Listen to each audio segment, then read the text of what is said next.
আজকে আমি রঞ্জিতার কাজ দেখাচ্ছি। রঞ্জিতা আমার স্টুডেন্ট, ও হলো রঞ্জিতা। আজকে ও মৌমিতার উপর প্র্যাকটিস করেছে। আজকে ওদের আমি দুটো আই মেকআপ দেখিয়েছিলাম। একটা হচ্ছে কাট ক্রিজ, হাফ কাট ক্রিজ, আর একটা হচ্ছে স্মোকি আই মেকআপ।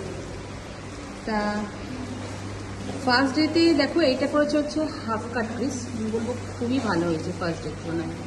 আমি একদম ক্লোজ দেখাচ্ছি, খুব ভালো হয়েছে। স্মোকিটাও ভালোই হয়েছে, তবে আমি দুটোর মধ্যে যদি আমি কম্প্যারিজন করি তাহলে আমার মনে হচ্ছে হাফ কাট ক্রিজটা আরও বেশি ভালো হয়েছে। এটাও আরও প্র্যাকটিস করলে আরও ভালো হবে। তার সাথে বেস মেকআপটা একটু প্র্যাকটিস করে কমপ্লিট করে নিয়েছে। রঞ্জিতা খুব ভালো হচ্ছে তোমার কাজ। এখন অনেক দিন ক্লাস বাকি, আরও ভালো কাজ করবে তুমি, ঠিক আছে?